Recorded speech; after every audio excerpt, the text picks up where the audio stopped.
இப்போ நம்ம பார்க்குறது அரிசியும் பருப்பு சாதம். இது குழந்தைகள்லேருந்து பெரியவங்க வரையிலும் நோயாளிகளும் இன்க்ளூடு சாப்பிடக்கூடிய அருமையான சாதம். எளிதில் டைஜஷன் ஆகக்கூடியது.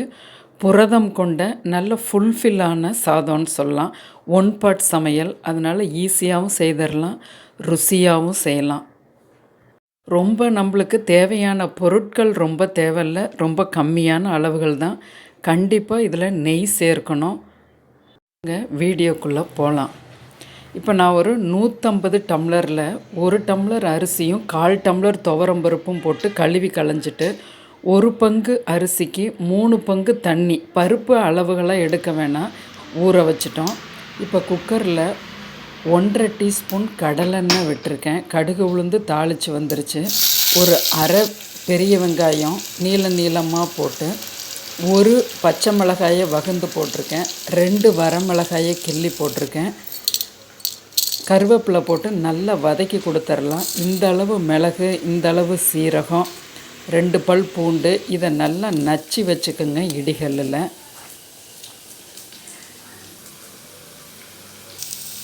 இப்போ ஒரு தக்காளி போட்டு நல்லா கலந்து விடுவோம்.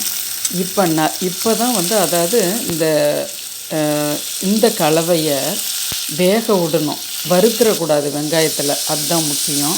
இப்போ உப்பு போடும்போது நல்லா தக்காளியோடு கரைஞ்சி கொடுத்து வேகும். மஞ்சள் பொடி போட்டோம். நான் சாம்பார் பொடி போடுறதில்ல, நீங்கள் ஒரு முறை சாம்பார் பொடியும் செய்து பாருங்கள். நல்லா ஒரு 2 நிமிஷத்தில் கதன்னு தக்காளி கரைஞ்சிருச்சு. மல்லித்தலையும் கருவேப்பிலையும் போட்டிருக்கோம். இப்போ நம்ம இந்த ஊறின அரிசியும் தண்ணியும் போட்டு ஆவி வந்ததுக்கப்புறம் வெயிட் போட்டு, சின்ன குக்கராக இருந்தால் சிம்மில் வைங்க, பெரிய குக்கராக இருந்தால் ஒரு 20% ஃப்ளேமில் ஒரு விசில் 5 நிமிஷம் சிம்மில் வச்சு ஆவி போனோன்னு எடுத்துட்டோம். நல்ல உதிராக இருக்கும். இப்போ தான் கண்டிப்பாக நீங்கள் நெய் சேர்க்கணும். 150 அரிசி எடுத்ததால் நான் 1 டீஸ்பூன் நெய் சேர்க்குறேன். நீங்கள் எடுக்கிற குவான்டிட்டிக்கு தகுந்த மாதிரி நெய்யை கூட்டிக்கிங்க. இப்போ கொஞ்சம் கிளறி கொடுக்கும்போது கொஞ்சம் மாய்ஸ்சரைஸோடு இருக்கும். ஒரு 2 நிமிஷம் விட்டுட்டிங்கன்னா உதிராக வந்துடும். இதை கண்டிப்பாக நீங்கள் வீட்டு அரிசி புழுங்கல் அரிசியில் செய்யும்போது நோயாளிகளுக்கும் சிறுவர்களுக்கும் பெரியவர்களுக்கும் ரொம்ப அருமையான இந்த அரிசியும் பருப்பு சாதம். இதே போல் செய்து பாருங்கள், நல்லாயிருக்கும். உங்கள் உற்றவங்களுக்குமே நீங்கள் ஷேர் பண்ணுங்கள். நம்ம எடுத்திருக்க இந்த அளவு 2 பேர் தாராளமாக சாப்பிட்லாம். இதுக்கு தொட்டுக்கன்னு எதுவும் தேவையில்லை. அப்பளம் வடகம் வச்சுக்கலாம், தயிர் பச்சடி, அவங்கவுங்க டேஸ்ட்டுக்கு தகுந்த மாதிரி நீங்கள் வச்சுக்கலாம். வாழ்வோம் என்றும் நலமுடன்.